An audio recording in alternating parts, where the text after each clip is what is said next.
Thank you so much, Lola. Thank you for those kind words. Who were you talking about? I got to meet that guy. Wow, let's jump right in. I have a PowerPoint slide projected on the screen, on all of your screens. How do you make that accessible to somebody who's blind? Or maybe someone who's perfectly well sighted, but in the next room, uh, just a little too far away from the screen. Well, a good bit of it is text. You read the text. Audio Description Associates, LLC, the visual made verbal, presents audio description, If Your Eyes Could Speak, with Joel Snyder, PhD, President, Audio Description Associates, LLC, Director, Audio Description Project, ACB, American Council of the Blind, Multi-Languages Corporation, Tuesday, September 15th, 2020, 11 a.m. to noon Eastern Standard Time. And at the bottom, American Audio Description symbol. There's a logo there in the middle, a white square within which are two letters in bold black type, an A and a D. The left side of that A is tilted just a bit toward the right, and to the right of the curve in the D, three curved lines. Period. Why do I say that? I emphasize that because sometimes describers will go on and they'll say something like, they represent sound waves, don't you know? Well, that's true, but there's nothing there that tells a sighted audience that. Why would you presume to say that for an audience of folks who are blind or have low vision? At best, it's unnecessary. They know about sound waves. They generally, adults will have an idea of what a sound wave might look like. At worst, it's could be perceived as condescending or patronizing. So, and there you have the AD symbol right behind me there. That's my little my little virtual screen, if you will. So I wanted to begin with that little bit about audio description. We describe, we don't explain. We show, we don't tell. Good things to remember, I think. What better way to begin a presentation on a description than than with description of a few visual images? If you read my book, I go on at some length about how cartoons and comics figure in the history of the development of audio description.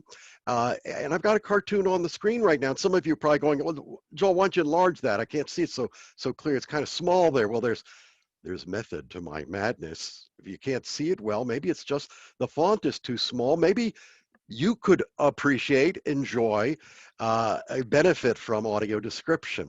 Let's give it a try. The Fan by John McPherson. On a stage, at left, a woman in a flowing gown, her hands clasped in front of her, stands before a kneeling man in a doublet and feathered cap. He croons, "Why does thy heart turn away from mine?" At right, a man at a microphone speaks. Basically, the guy with the goofy hat is ticked because this babe has been running around with the dude in the black tights. The caption reads, "Many opera companies now provide interpreters for the culturally impaired." There you go. That caption's particularly difficult to read because it's such a tiny font, and I haven't enlarged it at all. But there you go. If you were listening to the description, you got it. And you know, when I first saw this cartoon, I thought that guy kneeling on stage had an axe in his head or something. I didn't know what that was, but had I listened to the description, aha, a feathered cap. He's wearing a doublet and a feathered cap. There you go. Um, let's try one more. This is fun. Red and Rover by Brian Bassett. In the first panel, Red, a red-haired 8-year-old boy, is outdoors lying on the ground against a tree, facing away from us, and his right arm is around Rover, a white short-haired dog, a lab beagle mix. A leaf falls. Red announces, "Brown." In the following panel, red, orange, red notes, this is as Rover's tail taps, I should say. Red notes orange, red, yellow. In the following panel, red, orange, yellow, yellow.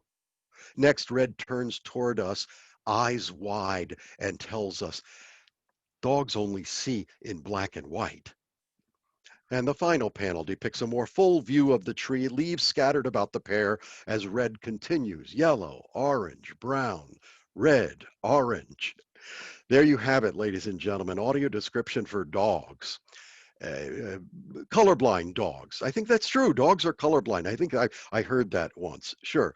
But you know, sometimes people will say to me, they hear about this cartoon. They say, well, Joel, why are you talking about color? Blind people don't know from color. Why would you even? Well, that's just so wrong. No, no, you know, studies have shown that even people who are congenitally blind, blind from birth, they know what color is. Sure, we all have different feelings about or different conceptions of what a color is, and it's not just a frequency of light or a hue. No, in the United States, green is money, right? Red is warm. Red is anger too, huh? Yellow is cowardice. Green is envy, etc. A person is blind from birth, grows up in the world, and they hear about colors and they use those words. Absolutely. Plus, even more important, it's important to remember that our audience is not just one homogeneous group of totally blind, uh, uh, no light perception people. No, no, no.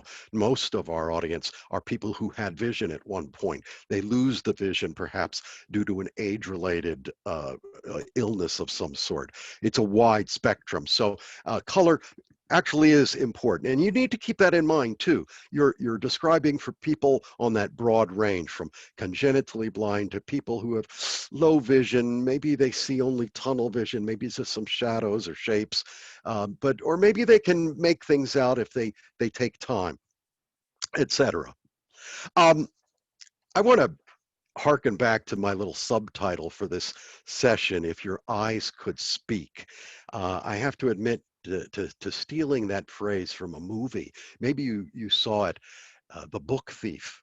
And in one scene, there's a fellow who is living in the basement of a home, and he's hiding. He's being concealed. The windows are blacked out. He can't see what's going on outside. He is blind with respect to that perspective in particular. And while he's there, sometimes a young girl in the house will go downstairs and chat with him, talk about language, talk about words. And this is what happens.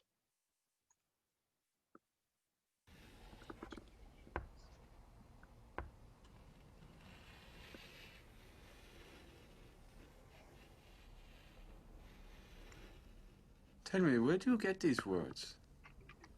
It's a secret. And who would I tell? Can you do me a favor? Can you describe the day for me? What's it like outside? It's cloudy. No, no, no, no, no. Make the words yours. If your eyes could speak, what would they say? It's a pale day. Pale. Good, go on. Everything's stuck behind a cloud. And the sun doesn't look like the sun. What does it look like? Like a silver oyster. Thank you. I saw that. A silver oyster, just a young child using language effectively, meaningfully. Yeah, audio description is a kind of a literary art form. It is about language. It is about words. It's a type of poetry. In fact, I narrow that it's a kind of a haiku. And I say that because it provides a verbal version of the visual with as few words as possible. The visual is made verbal and oral, A-U-R-A-L, he points to his ear, and oral, O-R-A-L, he points to his mouth. Again, words that are vivid, succinct, imaginative, to convey the visual image that's not fully understood, accessible to a segment of the population. In fact, new estimates by the American Foundation for the Blind reveal that there are over 26 million Americans who are either blind or, quote unquote, have trouble seeing, even with correction. That's 8% of the population. That's significant. They have friends, they have family, and then of course add those people who are just in the other room or too far away from the screen or whatever, or people who want to just appreciate an audio movie while they're driving a car, perhaps something like that, or working out in the gym. I refer to the audio description sometimes as a great thing for folks who are blind and for folks who are in the kitchen making a sandwich while the TV is on in the living room. You don't miss a beat if you have the audio description on. And even more, I think it's great for sighted people. It's for people for whom vision is not fully realized. Sighted people, the rest of us, sighted folks, those disabled sighted folks, they are dependent on light. Is that a disability? Yeah, they see perhaps, but they don't observe. Very few people really actively observe what's happening around them. And that's an important skill for audio describers, as I'll mention again in a second. So it's useful for anyone who wants to truly notice and appreciate a more full perspective on a visual event, but especially helpful as an access tool for people who are blind or have low vision. I've provided audio description over 40 years now for all manner of the arts, feature films, nationally broadcast television, museums, theater. That's where it all began. I was part of that group in 1980. But I've also described weddings.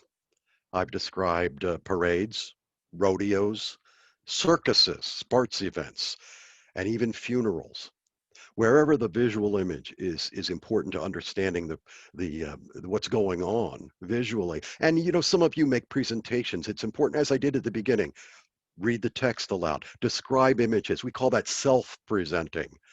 You yourself are the audio describer, self-describing, I should say. You yourself are describing as you go along. There's no need for a separate audio describer oftentimes. Very quickly, I want to share with you the 4 fundamentals of audio description that I set up, oh golly, I wrote this 10, 15 years ago at least. Observation, as I mentioned, we have to learn how to see anew. We have to see actively, develop a sense of visual literacy. Yogi Berra said it. He said, you can see a lot just by looking. So true. But most of us don't really look, right? We don't really take the time to do that. And you need to notice everything and from different perspectives too, because oftentimes what you perceive depends on your position, where you look from, and your own self, what your biases are.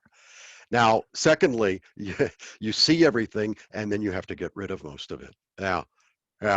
Description is oftentimes about deciding what not to describe. Sure, ask yourself, what is most critical to an understanding, he points to his head, and an appreciation, his hand is on his heart, of the visual image. There's no time to say everything. It takes far longer to make words, to speak, than it does to see something. And you need to choose according to the needs of your audience and the intent of the artist, the filmmaker, the television person, the theater director, the visual artist, the museum exhibitor, etc. The third fundamental is where we spend the most time. Less is more. I emphasize that all the time. Succinct. The philosopher Blaise Pascal once wrote a long letter to a friend, and he ended it by saying, you must forgive me. I've only made this letter longer because I've not had the time to make it shorter. It takes time to edit down your language, to be clear, to be imaginative. I've got a little snapshot there of the Washington Monument. I live in the Washington, D.C. area. Some people might convey its height by saying it's 555 feet tall. That's true. But does that really give you a sense of its height? What about using the imagination? You guys could come up with it. It's as high as a 55-story building. It's as tall as 50 some elephants standing one atop the other. It's almost as tall as 2 football fields stood up vertically. Yeah, it's 10 times taller than the ring of flagpoles around its base. You need to use your imagination. Yeah, your eyes are no good unless your imagination is in focus. Mark Twain said that. And you have to see objectively, and you have to relay what you see in an objective manner. If I see Lola crying and I describe her as sad, I'm a bad describer because Lola may have won the Canadian lottery this morning. I don't know. Those are tears of joy. No, the tears are streaming down her face. She's crying, but she could be happy. Happy, sad. Um, uh, those are things you can't really see. Those are interpretations. What you see are the outward manifestations of an inner state, and that's what we need to convey because the blind person has a brain, and they can make those interpretations, and they prefer to make those interpretations themselves. Finally, vocal skills. 90 some percent of audio description is voiced aloud. So understanding speech fundamentals, oral interpretation fundamentals.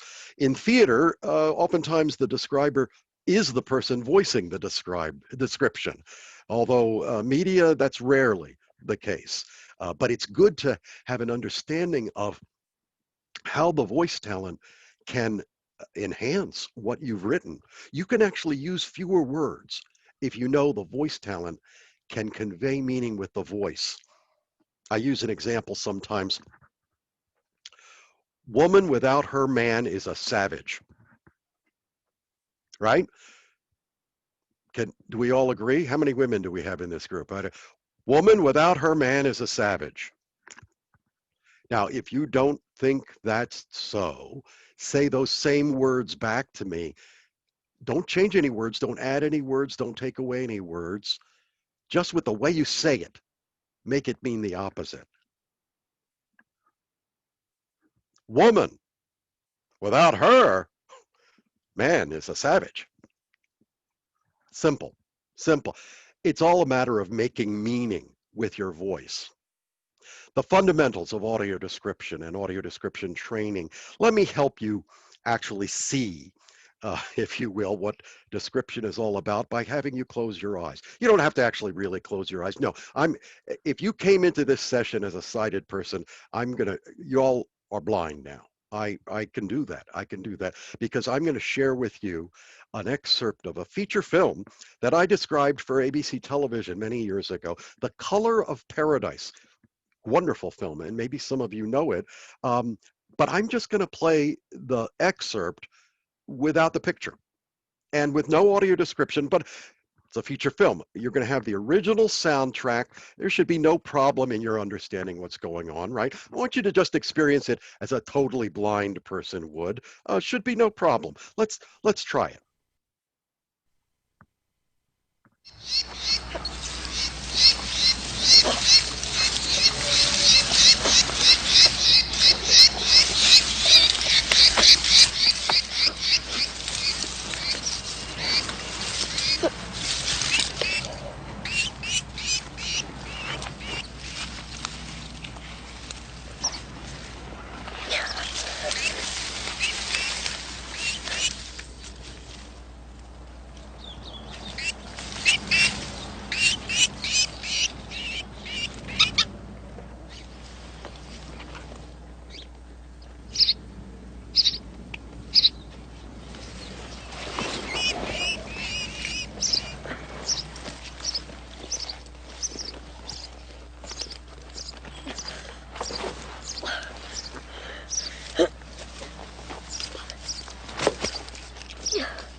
Oi! Oh, wake up! Wake up! Come on! Whoa, that was long. Oh my, it must be noon already. Whoa, what was going on? Can you imagine a blind person? This section of the movie comes up and they're with their friend. What's happening? What's going? What? Huh? What? That's not a way to enjoy a movie, is it? No. What was going on? Did you have a clue even? There were birds. Very good. There were birds. Yeah, that's right. Well, pretty hard to tell, pretty hard to get a sense. Let's try this again. Let's experience the same excerpt once more. You're all still blind. There'll be no picture, but this time let's add the audio description that I wrote and voiced for this when it was broadcast nationally. Will that make a difference? I don't know, but I tell you, I want you to listen to the words carefully because that's all you're going to have to understand the visual, and try to drink in everything that you can understand about the character, the scene, just from listening to the words, and we'll chat a bit about it afterwards. Let's give this a try. See by listening.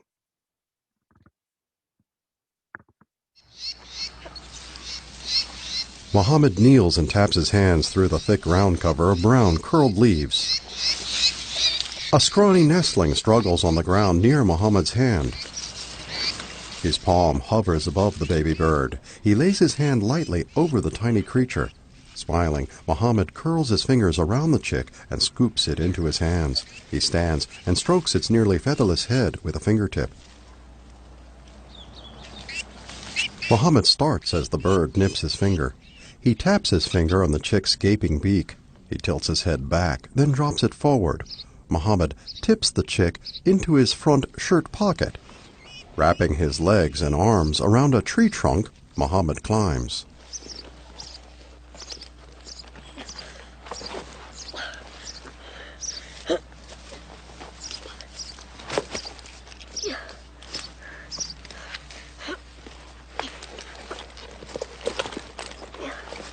He latches onto a tangle of thin upper branches.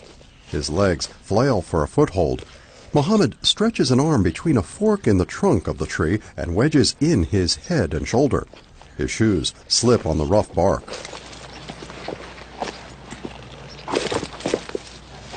He wraps his legs around the lower trunk, then uses his arms to pull himself higher. He rises into thicker foliage and holds onto tangles of smaller branches. Gaining his footing, Mohammed stands upright and cocks his head to one side. An adult bird flies from a nearby branch. Mohammed extends his open hand. He touches a branch and runs his fingers over wide green leaves. He pats his hand down the length of the branch. His fingers trace the smooth bark of the upper branches, search the network of connecting tree limbs, and discover their joints. Above his head, Mohammed's fingers find a dense mass of woven twigs, a bird's nest. Smiling, he removes the chick from his shirt pocket and drops it gently into the nest beside another fledgling. He rubs the top of the chick's head with his index finger. Mohammed wiggles his finger like a worm and taps the chick's open beak. Smiling, he slowly lowers his hand. Aw, yeah, a bit more clear, huh? Yeah, but now you were listening closely to the description of Muhammad and his interaction with the tree and his environment. So from all of that, what can you tell me about him? This is rhetorical because you're all muted right now. But remember now, this character would have what he looks like. His visage would already have been described much earlier in the film. This is an excerpt from the middle.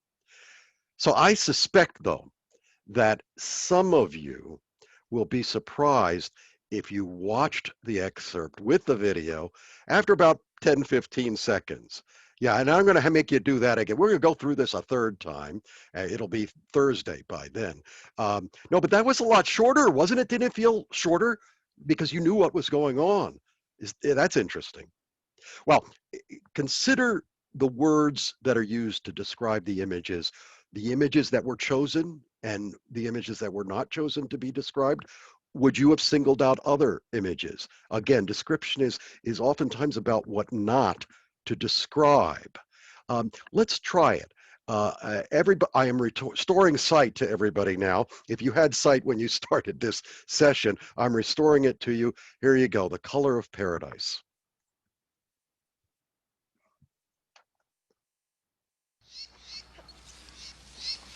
Muhammad kneels and taps his hands through the thick ground cover of brown, curled leaves. A scrawny nestling struggles on the ground near Muhammad's hand. His palm hovers above the baby bird. He lays his hand lightly over the tiny creature.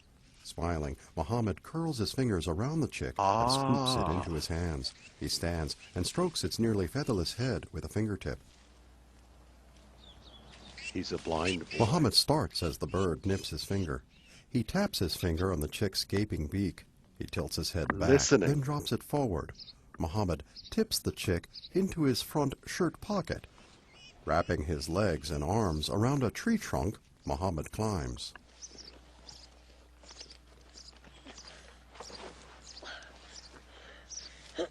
Let the sounds be there.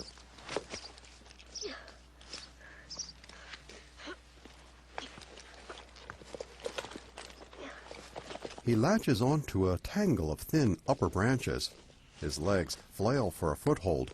Muhammad stretches an arm between a fork in the trunk of the tree and wedges in his head and shoulder. His shoes slip on the rough bark.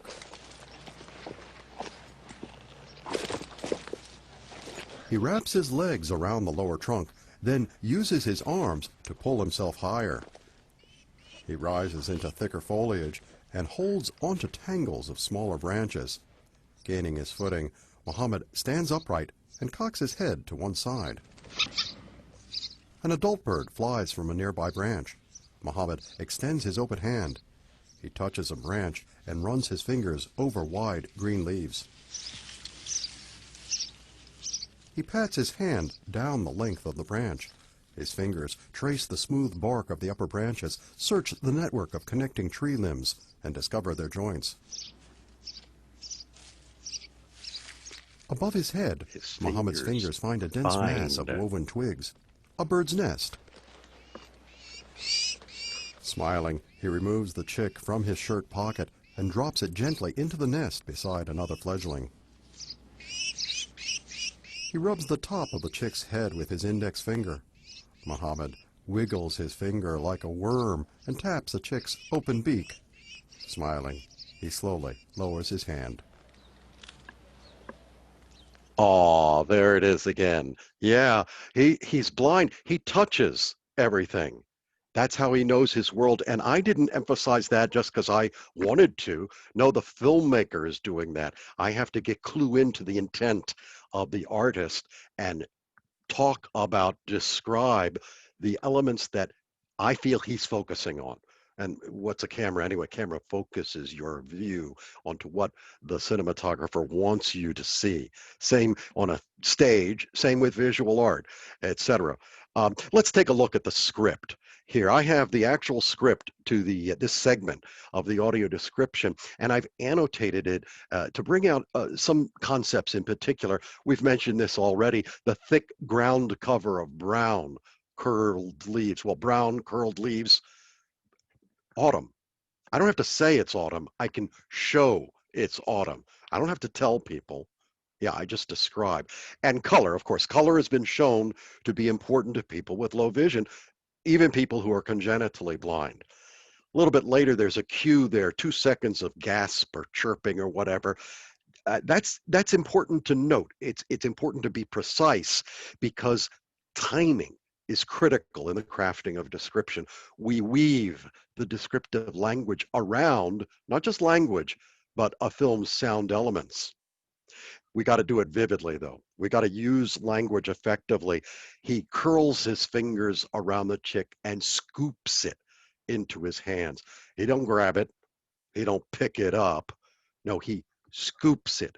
Vivid verbs help conjure images in the mind's eye.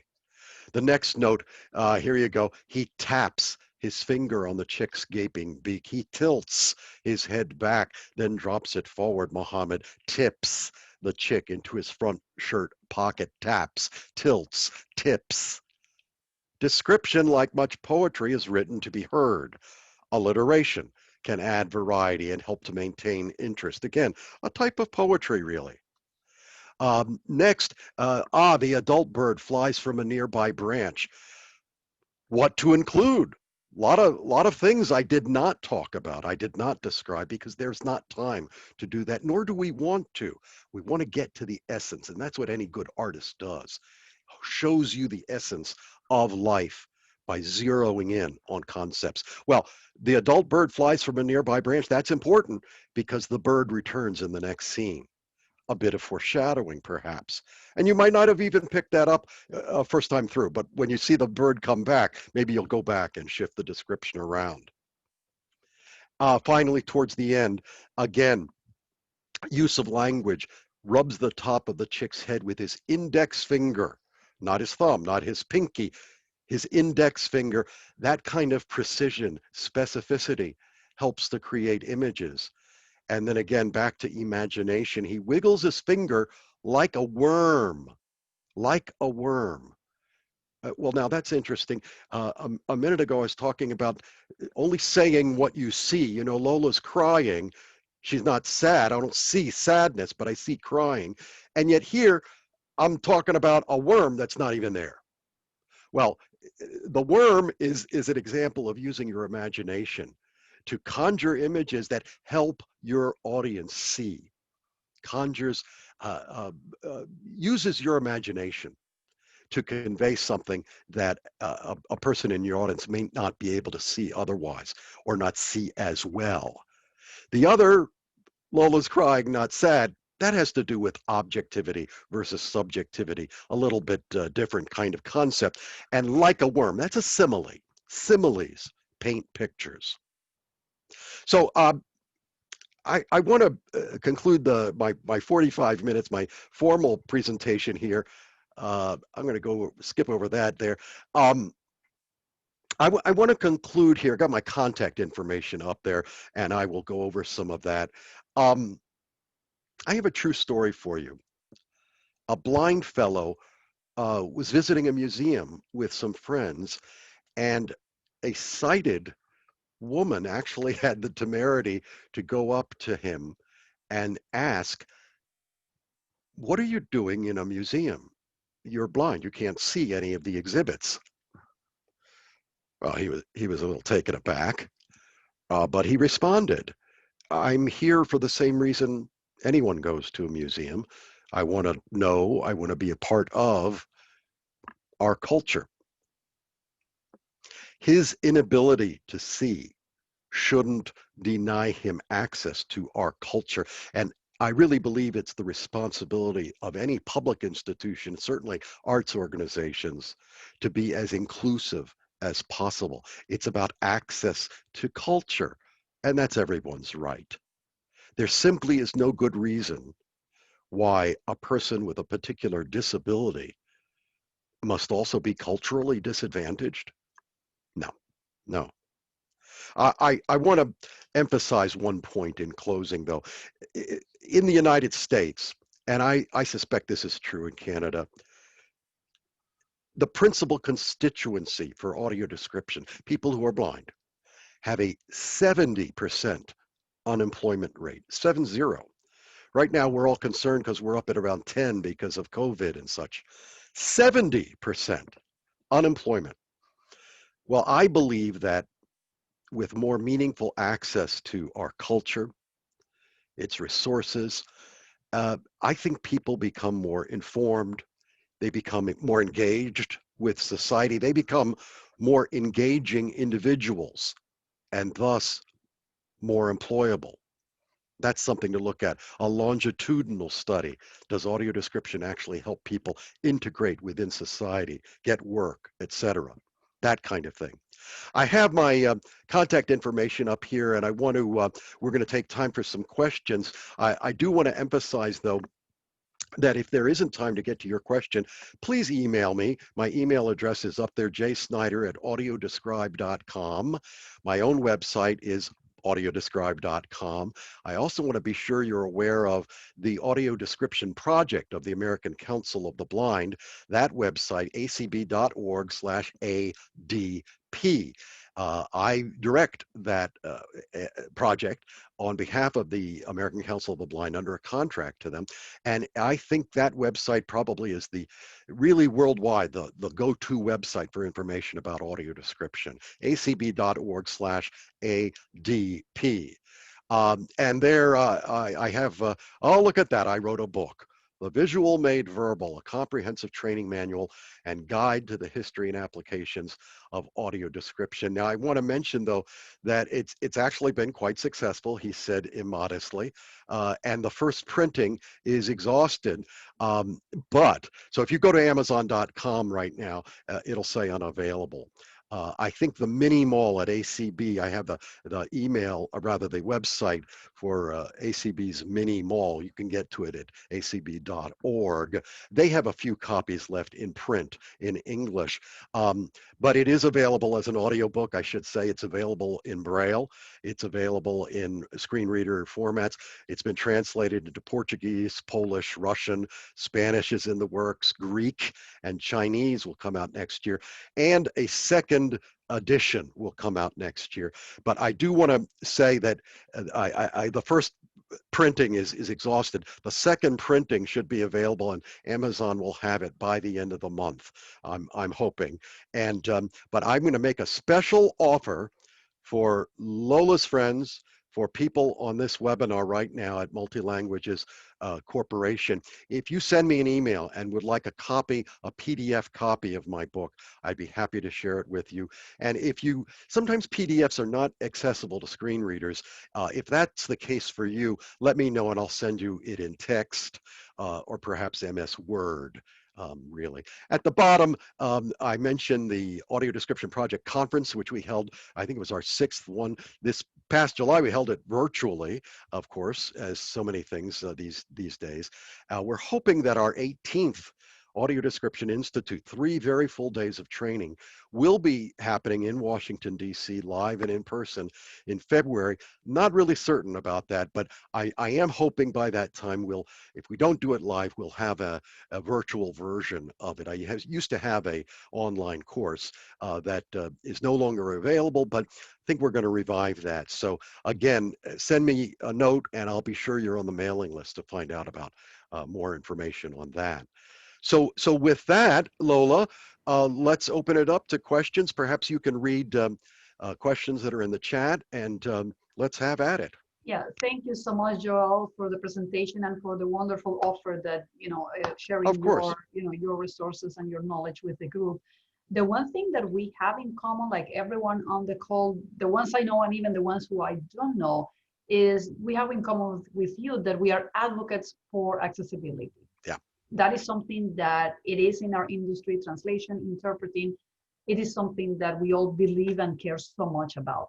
Yeah. And audio description is a big part of it. It is. We cannot have accessibility without having this portion of it. And a lot of people in our sector are not involved or don't even know about it. So important to raise it. And the first question that we have here, which was also a question for Carol, this is from Laura Molinari. Like with subtitling, where does one get training in audio description? You briefly mentioned one of your events that is coming in February. And if you can add, like for someone who is going to get there for the very first time, right? Like I am a translator or I am an interpreter. I have not worked in audio description before. If you go back like 40 years, considering what is going on right now, what would you recommend to people to be able to explore this opportunity? Well, I think it is important to have formal training, as with so many disciplines. Audio description is no longer in its infancy. It's grown up. We're in our adolescence, and people are paid to provide audio description for feature films, for television broadcasts, for museums, for live theater and such. And one can actually earn a living. It's important to have training. In the United States, we're developing a certification program for audio descriptions. Won't be available for about a year or so. The training is important. As I say, we will have done 18 of these institutes as of February. On the website, acb.org/ADP, there are listings of one or two other training possibilities. The training I do is probably most available, most readily available. I want to echo something Carol said earlier, though, because audio description has been embraced by the audiovisual translation programs in Europe, principally in Europe. My PhD is from the Universitat Autónoma de Barcelona.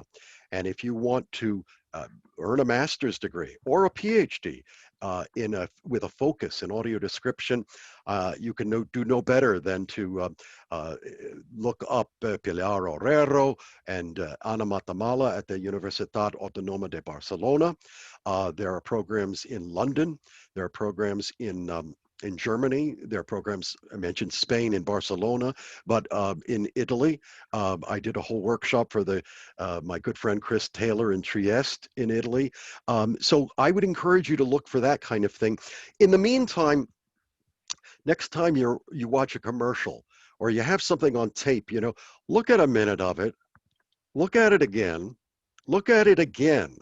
and think about what you would do. How would you sandwich words in the pauses between critical pieces of dialogue or sound elements? Play with it a little bit. Think about the words. Think about use of synonyms, for instance. Why say somebody is walking when you can more vividly say they sashayed, they strut, they saunter, whatever. Think about language. That's the most important thing, most important element of becoming a good audio describer. Perfect. Thank you so much, Joel. We have a question from Janet, and she says, "You read with expression, but the audio description I have heard on Canadian television is completely monotone, almost military delivery of its barking out orders. Why is this? Do you know?" Yes, I do. And in Canada, there are some excellent description producing companies on both coasts, in Toronto and Vancouver. I've done training for folks up there. The genesis of description, when it first began in the early 1980s, and I was part of that group in theater at Arena Stage in Washington, D.C., the idea, this idea of subjectivity and objectivity was so paramount, and that carried over into the voicing.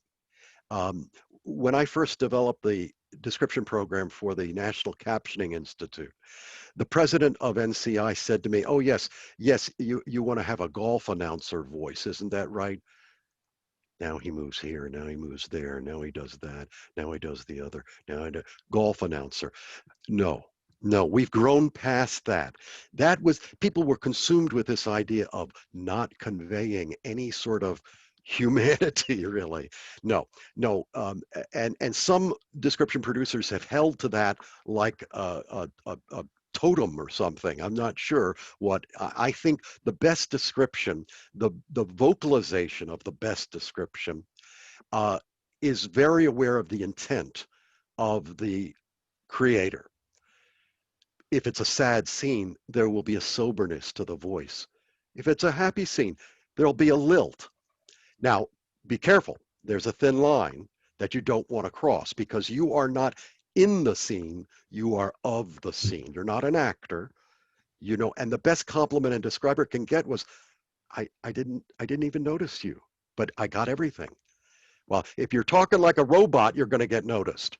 And as our questioner noticed, the voice talent. And I think that's the genesis of it. And I think people are beginning to steer away from it and having a bit more conversational style.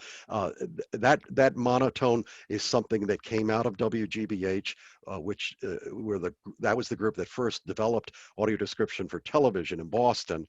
And people have held to it unnecessarily so. And a lot of A lot of British description does that too, British Canadian perhaps, but I think that's where that comes from. Great, thank you, Joel. Another question. What has been the role of technology in audio description? Have you seen technology come into your sector since you have been in the last 40 years working on this? We have seen a lot coming in translation and interpreting, for example. How is that role playing in audio description? Yeah, well, the thing you hear most about is text to speech, the mechanical reproduction of voice, if you will. And that software has really come a long way. I've heard some software that you can't tell. That's not a human being speaking. That's a machine voicing text, text to speech. But I don't think that perhaps that's good for a documentary or can work for a documentary or for some dry application. The idea of the nuance, the enhancement in the voice that a human being brings is something that I don't think can be replaced yet. It probably will be. You know, technology also is involved in the creation of the scripts. I think Carol mentioned all manner of software for subtitling, for captioning, and for description. People use software that usually it's captioning software that's been tinkered with a little bit, allows you to integrate a video with word processing. So you press one button and you get the time code. Some of that software is free, some costs a lot. This one's not available any longer, I don't believe, but the idea behind one piece of software was that you could use it like captioning software, use it to write, then you could record. It was a recording studio in and of itself. Then you could audio edit it. And one company in the US uses it because it makes it a lot cheaper for them to produce description. And guess what? It makes it a lot less quality. I don't know anybody on God's green earth who is equally adept at writing description, voicing description, and being an audio editor. No, I haven't met anybody like that yet. I like to think I can do the description and I can do voicing because that's my background from theater and media work. By the way, people who are blind can be excellent voice talents for description, excellent audio editors, and excellent consultants on description scripts because they can be writers. They can write and use language as well as anybody else. That's important. The other piece of technology that I think is real promising and is the future of audio description in the movie theater and perhaps at home is the use of the smartphone. The smartphone, sure, in the US, there's half a dozen of these software applications around the world. In the US, there's Spectrum Access and something called Sound-Fi, F-I, that is an app. You download it to your phone.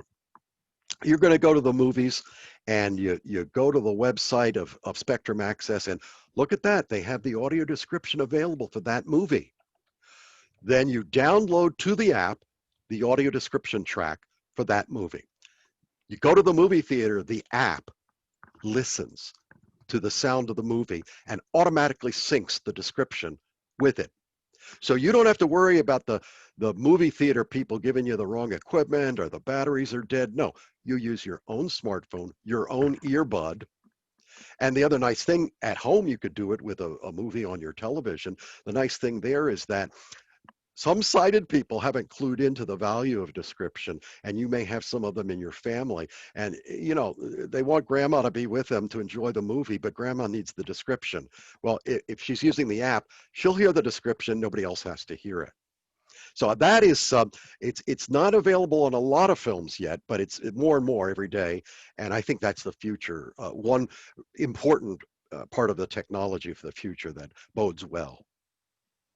Thank you, Joel. And I don't see any other questions. I see a comment from Carol. Maybe Carol, you want to come on sure. on a screen, and then you can share the comment that you type on the Sure. chat. If you're available, Carol. Yeah, sure. Now it's just in the previous question when you mentioned about the monotone objective not humanized misconception that this would be more objective and it's actually more boring, or actually not only boring, Right. but it doesn't really help. Emotion is important. I just related that to a very, very common misconception about closed captioning, which is also for accessibility. Sure. The idea that deaf people should receive subtitles with a full, objective, complete transcription of everything Ah, they said, every single sound, every hump and hesitation and everything, and which makes it absolutely impossible to yeah. keep reading it. That has been in research, and studies have proved this wrong decades ago. They do Yeah. need to be edited and simplified, and what you said before, and early on, you have to prioritize what really needs to be conveyed to make the whole thing meaningful for them, Yeah. and what needs to not be conveyed. Why can you just leave out and let them look and see and interpret? They are great at interpreting what they see, what the body language and everything. It's super important for them, and they need to have time to that. So Yeah. Yeah. it's another thing that, if you are a professional in the field, you know that you're not supposed to transcribe everything, but it's so common for clients to kind of demand a full Yeah. transcription. That's an excellent point. I remember at the National Captioning Institute, I learned a little bit about captioning, enough to be dangerous, basically, not more than that. But one of our clients was Sesame Street. I produced for 6 years the description for Sesame Street in the United States, and we did the captioning for it too. And Sesame Street was pretty hands-on. They really dictated that the captions should be, I hesitate to use the phrase, dumbed down. They wouldn't be verbatim, which I was always curious about, because if the characters on the screen are speaking language at one reading level, why would you want to bring it down further? But there may be all manner of reasons why you would change, why you would not represent verbatim. Certainly the that kind of thing. That's an excellent point, Carol. It makes me think of listening to a speaker once about interpreting from one language to the next. And he gave the example of somebody, say, who's making a speech in German, okay? And it's being translated to English. So you have an interpreter who is listening to the German and then re-speaking in English. And also, I'm in the audience, I don't know German, I'm listening to the English. In German, the speaker goes, he says something like, and of course, World War I began in 1905, and then it da da da da da da da da da. Now, World War I did not begin in 1905. Does the interpreter say in English, World War I began in 1905? Or does the interpreter correct the speaker? And the answer from the speaker was, it depends. Now, my feeling is, it'd be interesting to hear you, Carol, or you, Lola. My feeling is that if you change what he said, if you correct him, well, suddenly the English-speaking folks aren't clued into that, the fact that he made a mistake. And they should be on the same level playing field as everybody else and know, whoa, whoa, whoa, whoa, hey, no, not 1905, you know. So it's an interesting little twist on some of that this verbatim description or verbatim captioning or verbatim translation.